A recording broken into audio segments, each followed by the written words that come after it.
Let's go ahead and get started.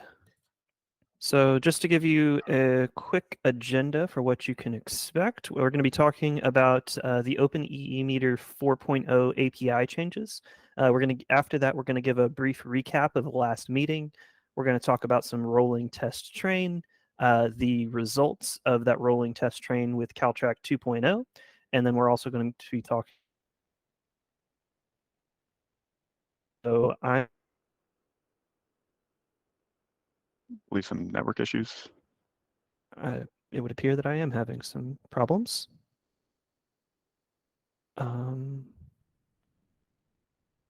Give it a second. You seem okay now. Or maybe not.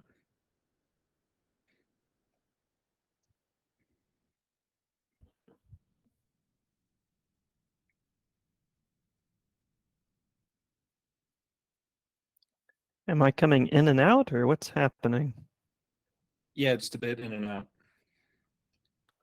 Do we want to continue on like this, or somebody else can take over on presenting, showing the slides, and I can just talk? Maybe try to go off camera for a moment, Travis, if your internet is just slow. And let's see how it goes. Yeah. All right. All right. So, with that, I'm going to pass it off to Jason Shulock, who is the lead engineer on the OpenEEmeter 4.0. And are the slides showing right now? I can't see them on the meeting. I don't think the slides are showing. Great. Was sharing, and then it's not sharing.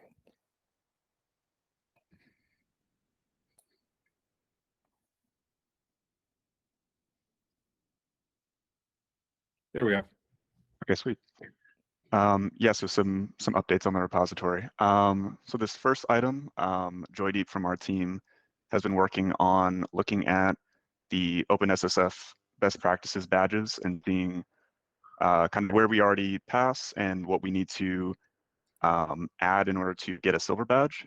So the kind of biggest change there is going to be adding continuous integration, which is going to help for making sure that we're not merging any bad code. And especially once we begin introducing native optimizations, it'll allow us to test on different architectures automatically without needing to set up a ton of test environments. Now, as far as the actual code goes, I'll be discussing some API changes. So right now in version 3.0, there's a decent amount of manual process required to use the daily and hourly models. This comes in the form of manual creation of design matrices, segmenting models for the hourly model specifically, and kind of keeping track of those intermediate steps. In addition to kind of being a little bit complicated and requiring the user to know more about the inner workings of the models, there's also a different process between the daily and the hourly model. And based on conversations with users of the library, as well as our own internal usage, we find that most people are just kind of copying and pasting from existing examples and not really making use of those intermediate steps. Especially for the hourly model, there hasn't really been any great ways to use things like the occupancy or some of these like raw segmentation matrices. We mostly just care about the end results. So the new API is going to consolidate usage between all three methods, hourly, daily, and billing, as well as billing by monthly. We're going to sort of take anything that doesn't make sense to configure most of the time, turn it into a default with the option of configuring it when you initialize the model. And that's kind of where we're going to be storing most of the model differences in this initialization. However, the only breaking changes here will be for the daily and billing models. This was kind of going to be required anyways based on differences in the new model. For the hourly model, however, we don't want to break any existing code just if you wanted to use the new daily model. So it's just going to be optional, and it's going to be more of a preview for 5.0. You can go to the next slide. So I'm just going to kind of go over really briefly some of the like high level changes here. For the daily and billing models, there's not a huge difference. You can see on the right side, the bolded code, that's kind of the pattern we're going to be going with, where you first instantiate a model. And in there, that's where you could pass in a configuration dictionary. This is a much more common pattern. Like if you look at like scikit-learn or any other kind of modeling libraries, you'll usually configure the model, you'll fit it on your training data or your baseline data in our case, and then you'll predict on your either test or reporting or any other data. Some of the differences here are in how we're going to be handling billing. Rather than exposing to the user the fact that you are still using the daily model, but with different presets, different modes, we're going to be wrapping it with this billing model object, which will sort of do that work for you. It will aggregate data back and forth as appropriate without requiring the user to sort of spread into daily or artificially spread billing data into daily or kind of understand the inner workings where it's not necessary. So that's kind of the key change here. You can go to the next slide. On the hourly side, this is a much visually bigger change.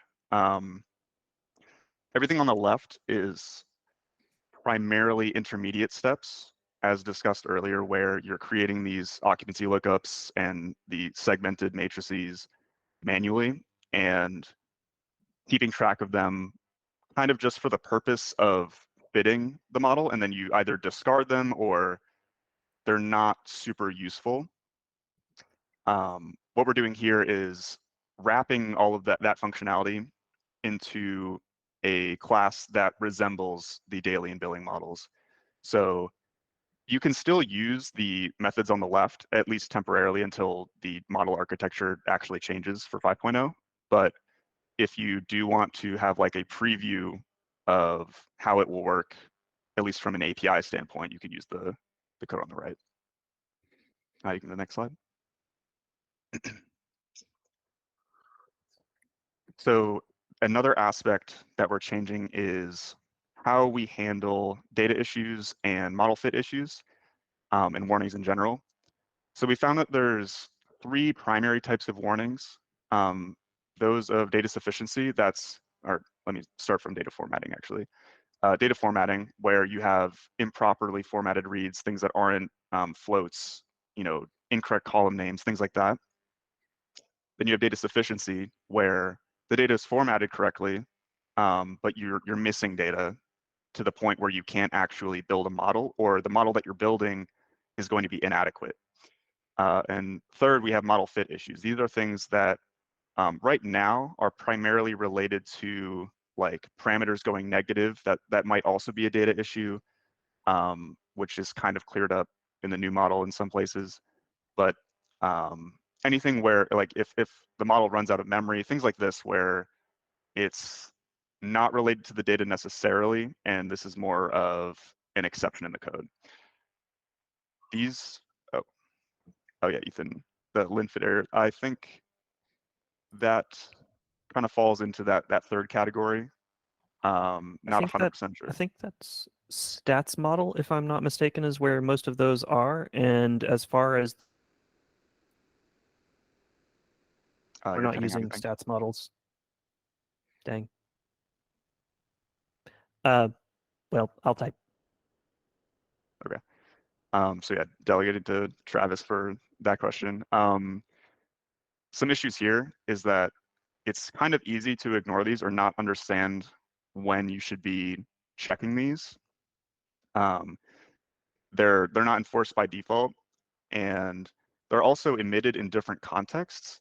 So some data sufficiency or formatting issues are only emitted, or they are emitted during the model fit step. So if you have like an empty temperature data frame, or if there's nans in your data and you don't want it, these are things that are more of a data issue, but you only see them once you've started to fit or predict. So our goal here is to start using more validations with data classes or something similar, where there's one step where you take your input data, either train or test, and when you initialize a class, it will run validations by default and tell you whether these issues exist prior to even trying to fit or predict. We'll have the explicit choice to disable these or potentially inherit from the data class and remove those validations, but by default, we want to make it as hard as possible to use the methods in a non-compliant way, especially in a way that's silent. You know, we don't want to accidentally provide good-looking results that are not following the specifications. We also want to, this will allow us to do things like performing aggregations that are appropriate for the different methods without requiring the user to pay specific attention to things like time zones. Like, we want to aggregate on days. If we have more granular than daily data and we want to aggregate it to the day, we want to make sure that we're actually doing that in the local time zone, which can be pretty easy to just mess up. Finally, we want to distinguish between failure to fit, which are these, kind of like divide by zero, like this is a catastrophic failure, versus poor and weak fits, where it fits and the model works, but the data itself has too much noise, or there are reasons that you wouldn't want to use this model, and we're going to use metrics to distinguish that. And I'll just look to the chat now. I was missing some of it. And yeah, so to Ethan's point, this is kind of back on the inconsistency where some things are handled in one way, and then in others, they'll throw an exception. So we want to make that more consistent in general. I think if there's an issue with, if an internal library that's actually doing the fitting throws an exception, we should probably bubble that up, or find out why it happens and and make it known when you're actually instantiating the data class. Like, if we can see data that goes in a straight upwards line, we have the ability to see that prior to even trying to fit. So yeah, trying to push as many exceptions left as possible. And I think that's it on my slides here, unless there's any other questions.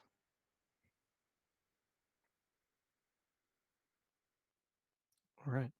I'm going to attempt to present. In all likelihood, I think that Adam may have to take over. I blame Comcast.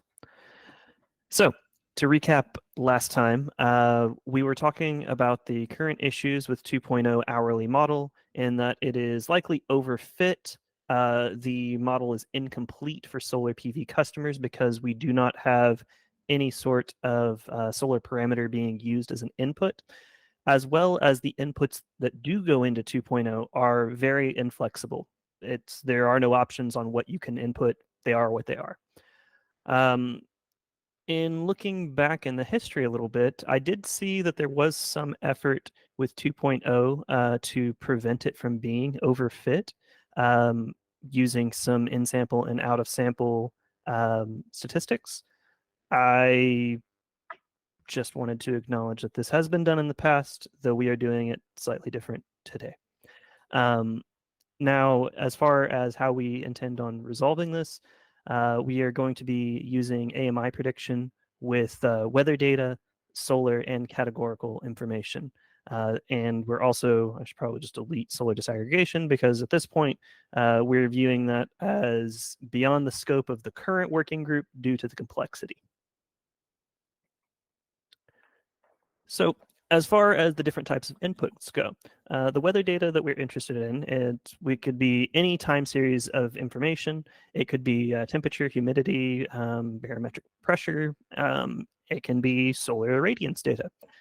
Solar irradiance data is actually the key variable that we're wanting to bring into our model. And as far as we're also including contextual data that ends up as categorical information, such as day of the week, month, etc. Though this could change depending on how the model is formulated. As far as our cross-validation goes, some of you may remember that we did some cross-validation in prior working group meetings. And it was using this cross-validation where we have a 24-hour window with weather and solar features. And we had a stratified sampling where we would basically pull out some days of the middle of the year and use those as our test data and the rest of it as train data. We suspected that we might have some issues in not getting a true test result. So last time, I think it was, I mentioned wanting to change how we're doing our test train from the left, which was prior, to a rolling time series test train for cross-validation shown on the right. And the way that the one on the right would work would be that we say we start January of last year, and then we have 1 year, no, we're not taking anything out of it, just 1 year training period, and then a test period for the year after that. Then, well, what if you have weird things happening in either the test or the train? There's no way to really know if this is a true estimation of the test error. What we're trying to do to fix that is to roll it. So now, instead of starting January of last year, we would start February of last year, and we would do the same thing. And we just keep rolling that 12 times so that we end up having performing this on about 3 years of data. The advantage to this is that some minor changes may have happened, yes, but those minor changes are going to be captured in multiple train periods and probably multiple test periods as well. So it's all going to kind of wash out, and we're going to get an accurate test statistic. Another thing from last meeting that is important is that I brought up that we might want to consider using PNRMSE. We're all familiar with CVRMSE, which is the coefficient of variation of root mean squared error. Whole lot of complicated words. It's so much easier just to think of it as you are normalizing your root mean squared error by something. And with CVRMSE, you are normalizing it by the mean observed measurement for the entire year. So the reason why this is an issue is, well, now we're talking about solar PV. And with a lot of solar PV installations, particularly residential, the way that they are designed is over the course of the year, you want your solar PV system to be generating as much energy as your house is consuming.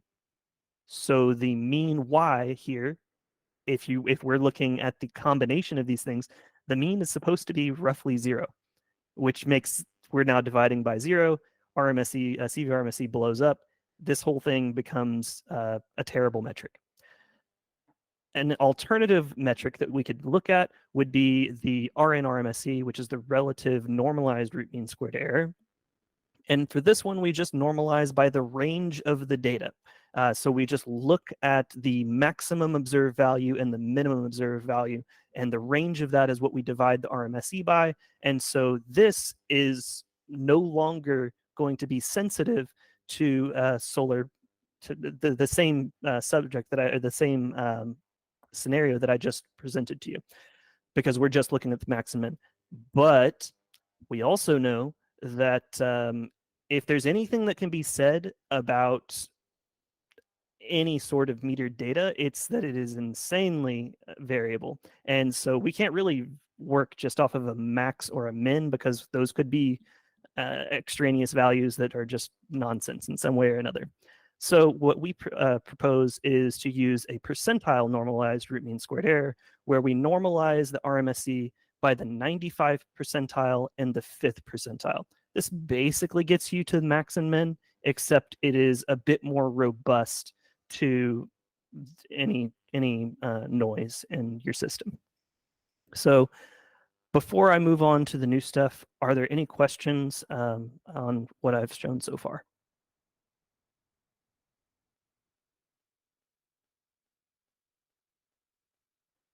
All right. Coming through clear, Travis, just by the way. Sounding good. Awesome. So the rolling... just as I say that. But it has a lot of data needs, and that is the hardest part about this approach. So customers.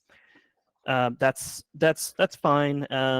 The hardest part about that is that we actually need the customers to be unchanging, and we need this whole data set. I'll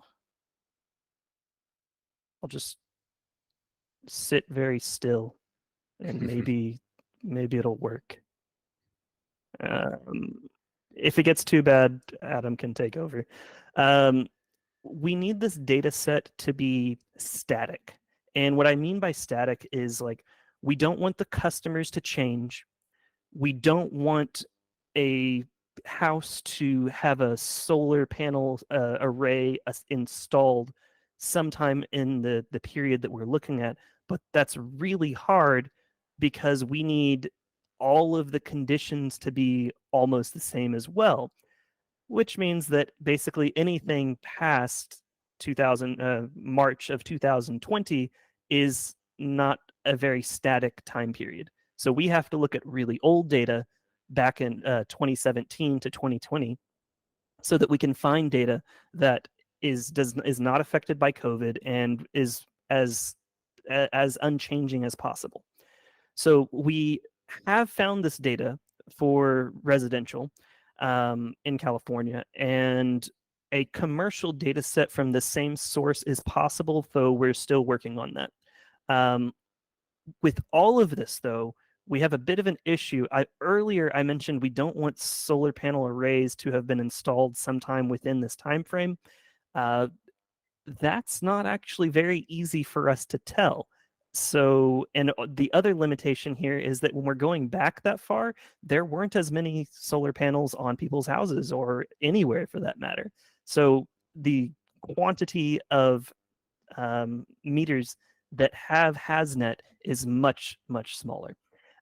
So we're trying to navigate this by making sure that the solar's customers are as unchanging as possible, but we still have to have enough to be able to run a population level analysis. With that said, I'm going to be presenting. This is more of a limitation of time and the amount of time that we had to prepare these plots. So what I'm showing is 100 non-solar residential customers using Caltrack 2.0. And on the left is a histogram of Caltrack 2.0's CVRMSE. This is fine because these are non-solar customers.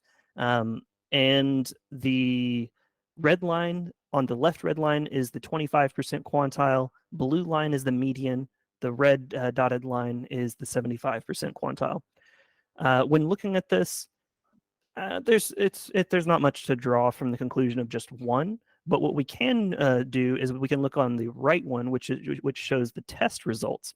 And from here, you can see if you compare that median, it's quite a bit worse. The x-axes are the same on both of these plots. So the test is about 30% worse in practice than the train is.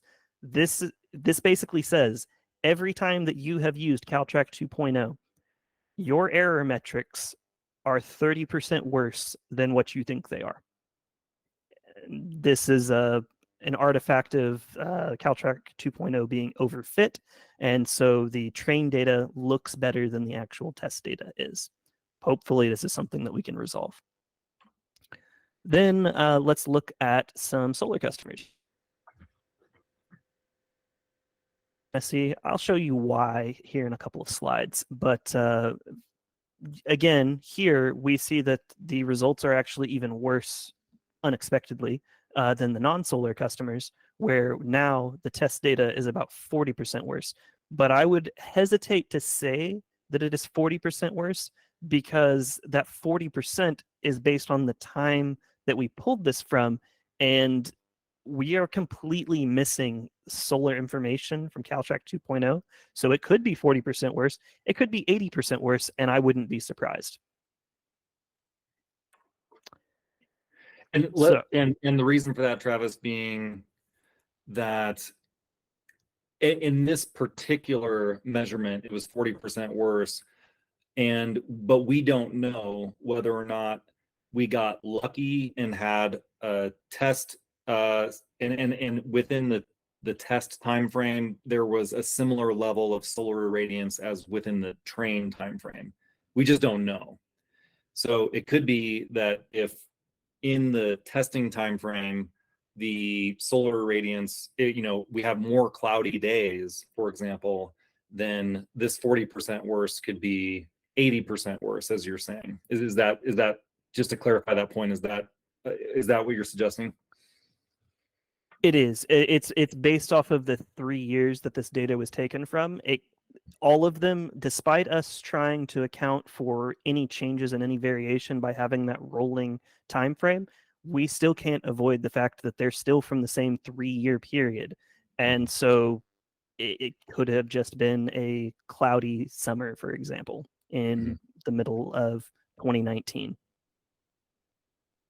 And there's no way for me to assess what the future cloudiness would be or how sunny it is. So as you said, this is 40% for this data set, but there's no way of knowing how bad it could be. Yeah, and really we're talking about not just an issue of model error as gauged by a root mean squared error metric.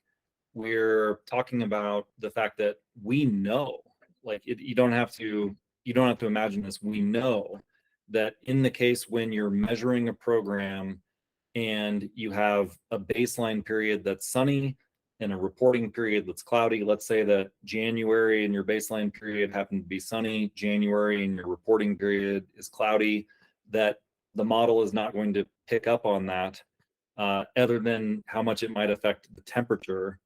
And you're going to wind up with savings that are not legitimate. Your model is going to tell you that you have savings or negative savings, depending on how all that plays out, that are simply an artifact of the fact that you're producing more or less solar PV generation in the reporting period because it's sunnier or cloudier than the baseline period.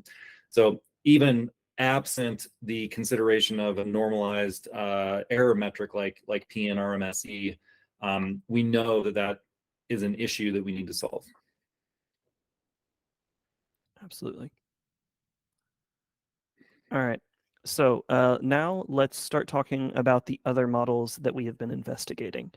This is for 100 non-solar residential customers.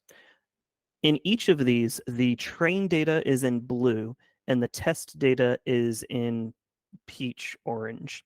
Again, the dotted line, 75% quantile for each of these plots.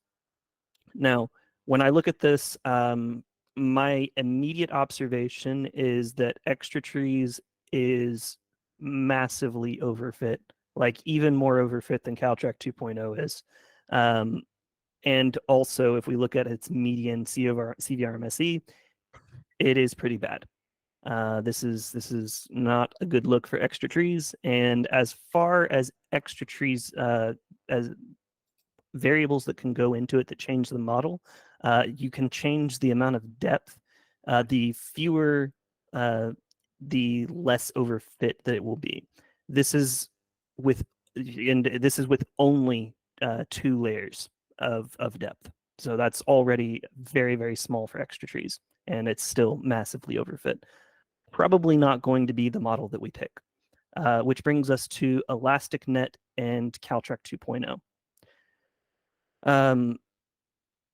The ElasticNet, if you look at the actual median value, they're very similar to one another. However, I would argue that the ElasticNet is still preferable at this point because it is less overfit than CalTrack 2.0, which means that the error that you're estimating from your train data is much more reasonable in the ElasticNet than it is in CalTrack 2.0. Now, let's talk about solar customers. This is 100 solar residential customers, and this is me showing you the CVRMSE of those customers. And I think that all of this is absolute nonsense. I don't know why there are data points that are way off to the left.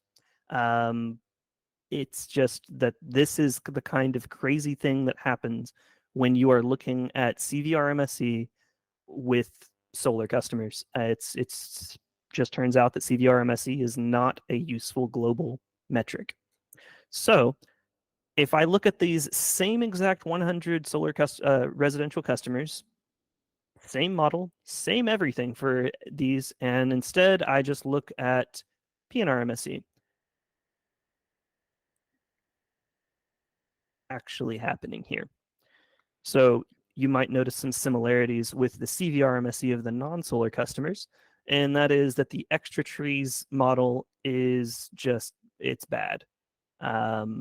It's massively overfit, and it's also performing worse on the median is performing worse compared to both Caltrack 2.0 and the Elastic Net. Again, the Elastic Net and Caltrack 2.0 are quite similar. They're both hovering around 0.25. But again, the Elastic Net is less overfit compared to Caltrack 2.0. So again, slightly preferable. You might question why we are not seeing large changes in due to adding the extra GHI information to the Elastic Net. We're not entirely certain right now, but one possibility is based on how we are setting up the time information into categorical variables. And so this could be something that we might want to check out in the future. As far as why is the error distribution bimodal, I have no I've questioned and looked, and I can't really figure out any reason on why. Each of these meters is independent from each other. We're just looking, each of these is the average test error or train error of the 12 rolling, I don't know, is it even applicable to call them folds? So they're all separate, and I'm not quite sure, to Ethan, to that question.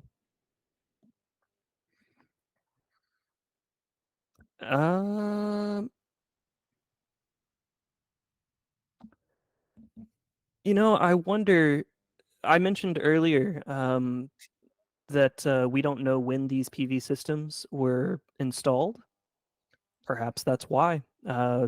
We're seeing basically a bimodal distribution because some of these meters that were picked, these customers, have a change in their PV system actually being installed. That's a it's a good idea. Yeah, this might be something that as we do more research and we look at larger populations becomes, more readily apparent, and we can pick out some patterns and understand why that might be. I'd be skeptical that this has to do with some of these customers like getting solar PD and others having it the entire time, only because if a customer gets solar PD, I would anticipate that that's going to happen fairly randomly. So I wouldn't expect it to like literally split the distribution into two.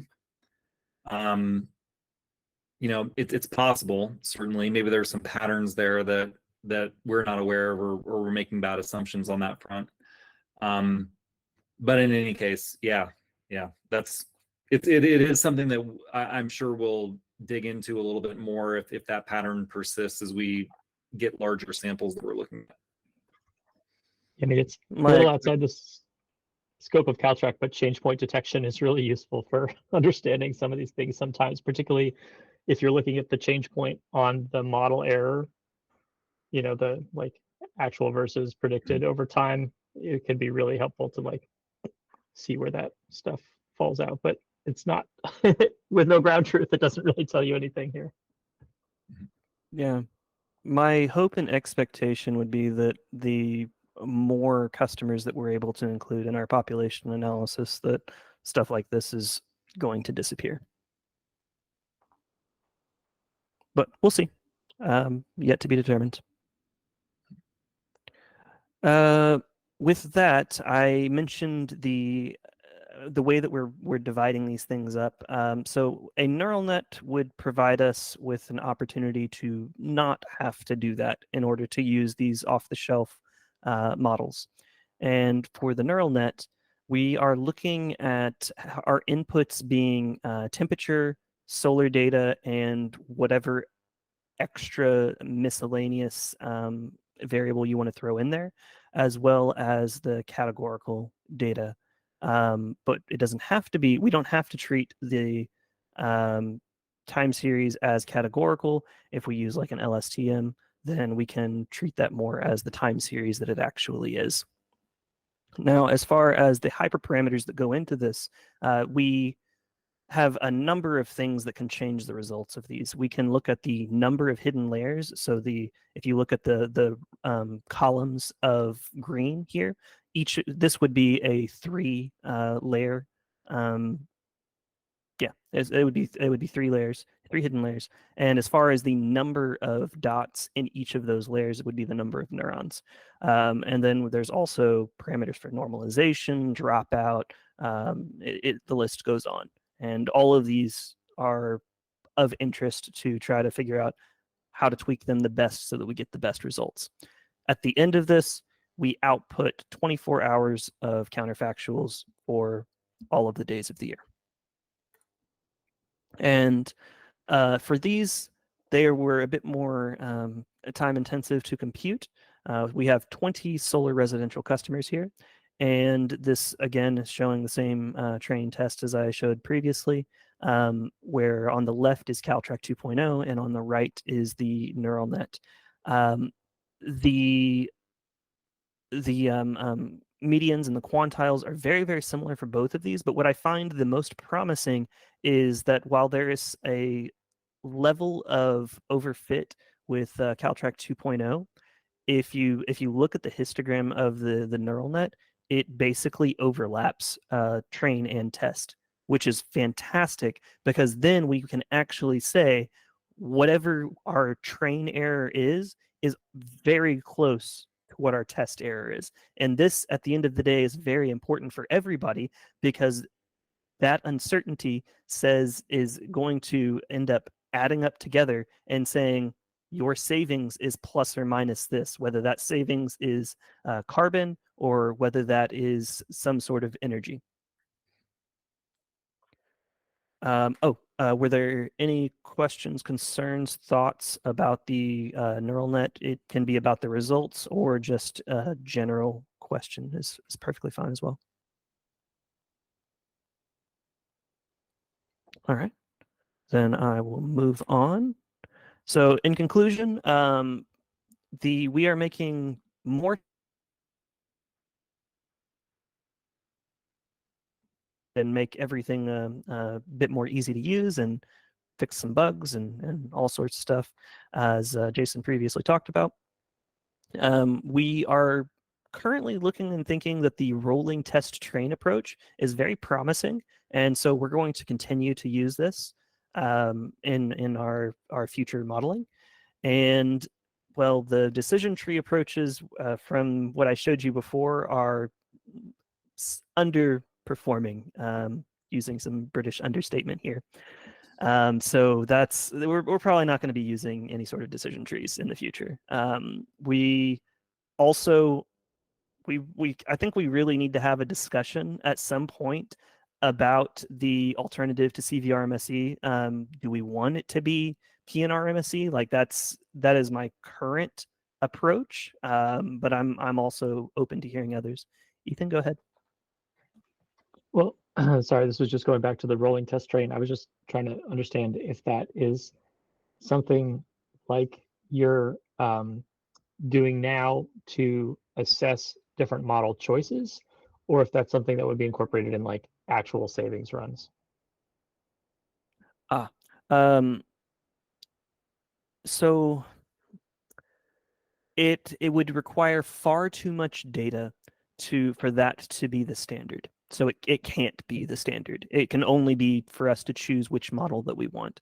Now, one thing that we might be able to do is if we decide that the rolling test train makes a lot of sense and it's conceptually sound, then we can use that as kind of our basis to estimate whether the old test train methodology makes sense and whether or not it is also a solid foundation. Because that the old test train is basically as good as the new test train, then we can use the old test train during model fitting if we want to. The old one was like a rotating 90-10. The old one was a stratified sample where we would basically pull out days from the year. Thanks. All right. The other thing is that we really do need to get commercial data so that we can complete our test data set. I think that we can get quite far by looking at the residential data as we have been doing, but at some point we're going to hit that roadblock and we're going to need more. And as far as And so now it's time for us to add some more. So we're going to continue putting more effort into our neural net approach. We're also going to be looking at the ADA boost regressor and the gradient boosting regressor. But the bottom two, by the way, are sklearn models, but they work a bit better for time series than the approaches that we've been using so far. And then, of course, we want to use that larger data set for a population analysis. And another point that was recently brought up to me is that what we might be seeing in some of those plots isn't actually what we think we're looking at. Because if you think about most of the times that are going into this, well, half of them roughly are nighttime where solar doesn't matter, and we might be matching up quite well. We should really, at some point, look at the days that are susceptible. So like really high solar GHI days, or perhaps very cloudy days. And so maybe we need to trim down how we're looking at some of these error metrics to specific key times. Sarah,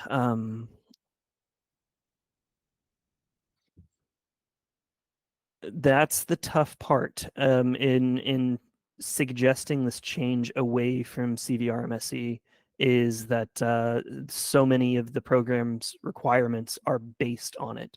But FSU, can you remind me? I've calculated it before, but I can't remember the formula for it.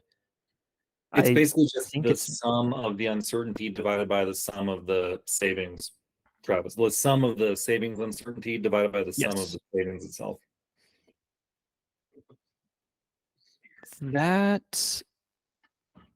Although isn't there a step FSU between... should be stable. Oh, there's a bunch of steps in between. Yeah, and maybe what Sarah's referring to is the fact that like CVRMSE, I think, is an input into like the individual meter CVRMSEs are an input into the FSU.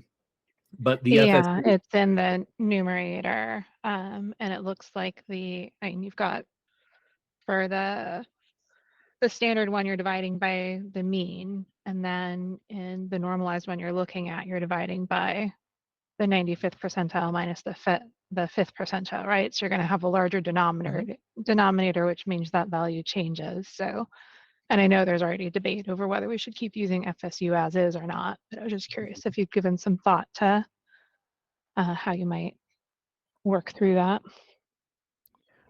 I think that what we're going to have to do is basically when we finish, this is going to be at the very tail end of this working group, is when we have a set model that we say this is an improvement, then we can start looking at the PNR MSE and we can make a judgment call as a community and decide where we think those boundaries should be. And we can just suggest those in place of the CVRMSE requirements or the FSU requirements. Well, Travis, question for you: when we're calculating fractional savings uncertainty, I don't know if that metric has to utilize CVRMSE specifically. I think that's the way that it's been formulated right now. I think the fundamental aspect of fractional savings uncertainty is, you know, uncertainty in the savings divided by the total savings. So if you have other ways of calculating uncertainty that don't rely on CVRMSE, then that metric itself is still valid. I'm curious if in the calculation of uncertainty you have to be using CVRMSE. No, absolutely not. Like we're going to be able to calculate uncertainty from these things, and we'll have that those numbers, whether it's going to be one number or a time series. I don't yet know, but we will have some metric of uncertainty, and from there, we will be able to also know the amount of savings, and so that we would be able to calculate FSU outside of the CVRMSE context. Yeah, absolutely. And that's That's why kind of what I was right. That's what I was getting at. And Sarah, I hope that helps answer your question. I think that the fact that fractional savings uncertainty in Calc Track 2.0 utilized CVRMSE is not that's not some like hard and fast thing. Like that's how you have to calculate fractional savings uncertainty. If you have a different kind of model with different, you know, error metrics and stuff like that, in fact, if you think about the case when you have a comparison group, already, you know, fractional savings uncertainty using CVRMSE is not really the way to calculate it. So Travis and others at Recurve have already sort of reformulated fractional savings uncertainty calculations when we use comparison groups away from using CVRMSE specifically. So I imagine that, you know, we're just going to kind of start from scratch and do a ab initio sort of calculation on uncertainty with whatever model we end up, you know, selecting that performs the best. All right, thank you. absolutely. And with that, that is, oh, way more questions. Awesome. Yeah, the ASHRAE guidelines around CVRMSE, is that what you're referring to, Matt? Yeah. Yeah, I mean, I think it's a good question. Obviously when we can kind of peg to ASHRAE guidelines, it's useful. My understanding of the ASHRAE guideline around the fractional savings uncertainty is, or around the CVRMSE is that it, and correct me if I'm wrong here, I might be misremembering this, but my recollection is it's really like a site level metric. Does that ring a bell with you? Yeah. Yes, it does. Yeah. So I mean, I think it's just useful to be able to point to other publications and recognized bodies, really, isn't it, to be able to strengthen our case? But yeah. Yeah, absolutely. And I think like totally, I thoughts. agree. I mean, oh, sorry, go ahead. I didn't mean to interrupt. No, all good. I'm done. Oh, okay. I mean, I think our philosophy on this kind of thing tends to be we don't want to like break these paradigms just for the sake of breaking them, or if it's like 50-50, then, you know, we definitely want to go with the things we can align ourselves to that have been previously established by other groups who've put a lot of time and effort in thinking into these things.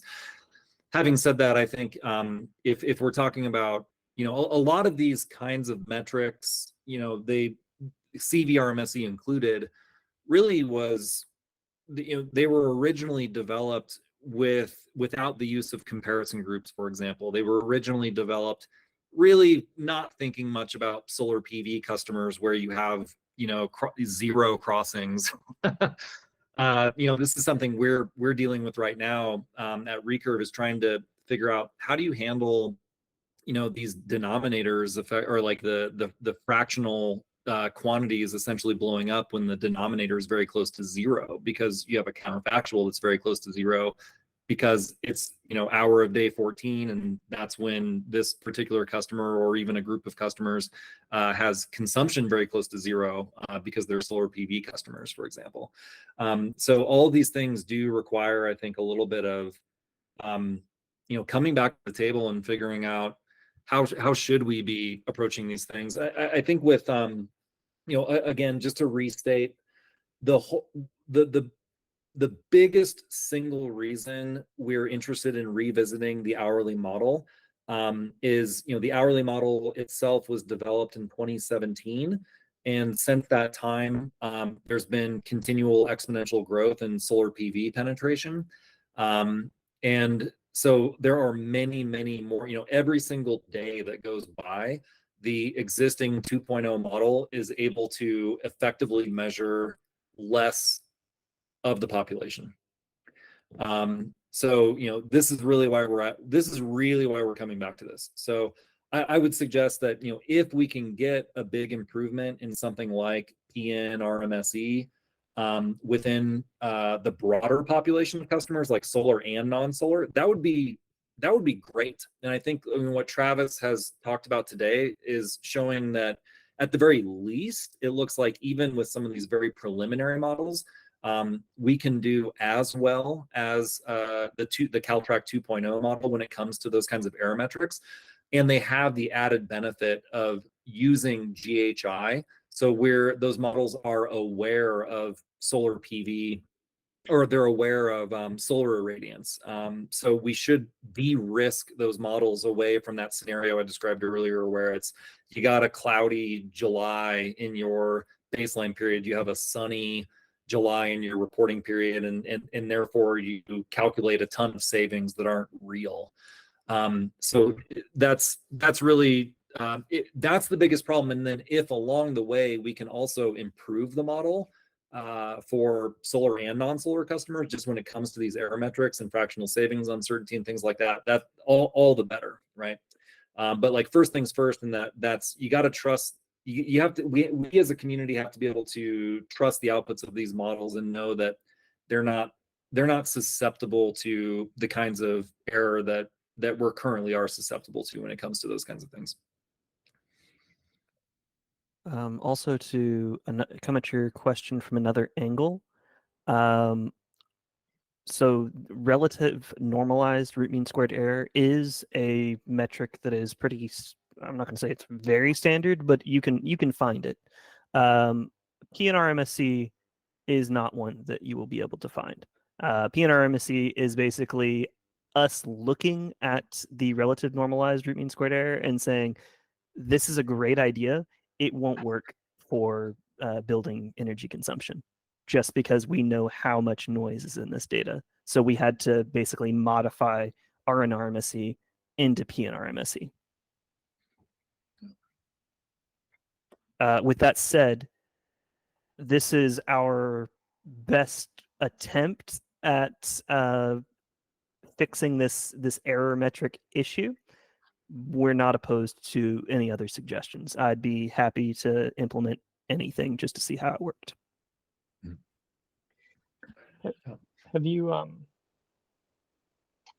tried comparing the PNRMSE to the CVRMSE for a population that is something we would have considered to fit well under 2.0 to see whether they're fairly linearly correlated or not? Non-solar population. But that is a very good idea. I mean, solar introduces obviously these whole problems of netting out, but if you had, I mean, you could just throw out any customers that had negative reads as well as ones on solar, so you had a pretty clean group. I think that idea is fantastic, and I will do that by the next meeting. Cool. Yeah, because I totally agree. It would be great if we could come back. I mean, ASHRAE Guideline 14, like, it's a really nice, solid-looking book with a number on the cover, and it feels like it must be like handed down on tablets or something. But like, if you read some of the stuff, they're also like, we also don't really know what the autocorrelation coefficient is, but we're using this for now, and then we all just kept using it for the next 20 years, you know. So I think Adam's right that like we know what FSU needs to mean, because that's what programs need to know, is what's the plus or minus on this, you know, if we can come up with something better and tie it back, I don't think we'd see a lot of resistance to going with it. Yeah, I definitely feel like this group, just for what it's worth, I mean, this group collectively has a pretty big influence on these things. You know, we're putting in a lot of time, a lot of effort, and a lot of thinking collectively. And I think to be just maybe so bold as to say our recommendations here should be taken very seriously. So just for what it's worth. But you know, we're still in the early stages here in the hourly model, and we're seeing some promising results. I would hope that, you know, we're going to see some improvement over what we're showing now. We're certainly going to look at larger populations. We're going to, you know, we haven't even explored some of these additional modeling possibilities yet. So I think still the clouds are like the sky is the limit on a lot of this kind of stuff. And you know, CalTrack 2.0, I think part of what we're seeing here is it's a reasonable model. I mean, we've known that for a while. It just kind of has some gaps, and so again, that's the most important thing. We're trying to plug those things up, and I think if you look at CalTrack, you know, some of our thinking here is around the fact that, you know, as Travis showed earlier, even when you're looking at non-solar customers, the CVRMSE in the test data set that we've been able to put together for CalTrack 2.0 is 30% worse than the training data set. That's an indication that, you know, we're already pretty overfit in the 2.0 model. So then if we add, you know, because you might just ask, well, if the CalTrack 2.0 model is performing reasonably well, why don't you just add the GHI variable into the 2.0 model? And the answer is, well, we're already seeing 30% higher error in the test data set. So if you add yet another variable every hour of the year into that modeling paradigm, you're only going to widen that gap. So I think that's part of the reason why we're trying out some new things here. And that's part of what makes this working group fun, I think, is, you know, we're going to try decision trees. We're going to try, you know, elastic net. We're going to try other forms of, you know, neural networks and this ADA boost regressor and the gradient boosting, all these kinds of things. And we're just going to like throw some spaghetti at the wall for a little while here, but like that's the phase we're in. And then we're going to start honing in on, you know, okay, we've already discarded the decision tree approach, because even when it's very shallow, you get terrible overfitting. So great, you know, we don't have to worry about it anymore. Now we're going to kind of just keep exploring some of these things, and then as the working group progresses, we'll be able to narrow down and then start to refine things, and that's, I think it'll get fun at that point as well. So anyway, any other questions that folks have, or any other feedback folks have to offer, other suggestions of things we might try at this point?